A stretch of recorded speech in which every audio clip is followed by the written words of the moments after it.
రేవంత్ సర్కార్ తీరును వ్యతిరేకిస్తూ ఓ రైతు కుటుంబం వినూత్న నిరసన తెలిపింది. సంక్రాంతి పండగ వేళ నారాయణపేట జిల్లా యానాన్పల్లిలో ముగ్గులు వేసి ప్రభుత్వ హామీలను గుర్తు చేసింది మాజీ ఎంపీటీసీ గౌని శ్రీనివాస్ కుటుంబం.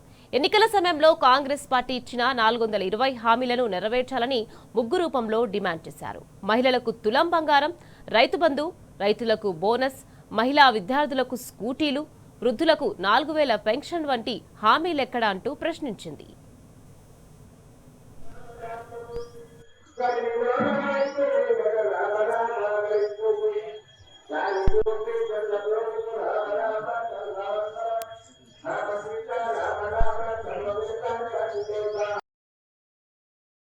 నారాయణపేట జిల్లాను మార్చకండి సార్. ప్రత్యేకంగా మీకు నమస్కారాలు. ఎందుకొరకంటే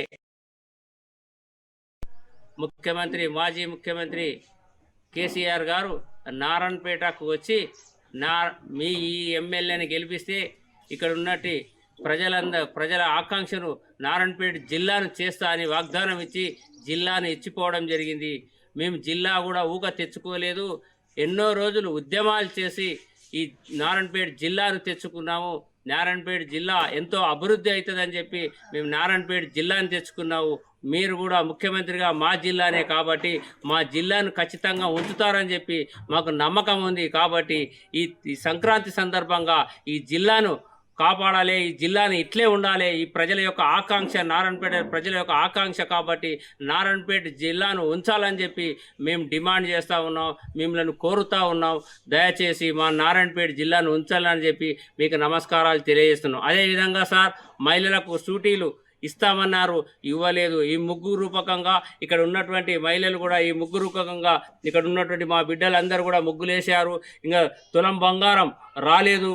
అదేవిధంగా రైతు బంధు రాలేదు. పెన్షన్ 4000 రూపాయలు రాలేదు. మహిళలు కోటీశ్వరులు చేస్తామన్నారు, చేయలేదు. అదేవిధంగా 420 హామీలు ఇచ్చారు మీరు. ఇంకోటి రైతులకు బోనస్ వేస్తామన్నారు. నేను కూడా రైతే 150 క్వింటాలు ఇక్కడనే ధన్వాడలు వేసాను. ఆ బోనస్ కూడా రాలేదు. సంక్రాంతికి వేస్తామన్నారు, రాలేదు. కాబట్టి నేను ఒక డిమాండ్ చేస్తూ ఉన్నాను, మీరు ఇచ్చినటువంటి హామీ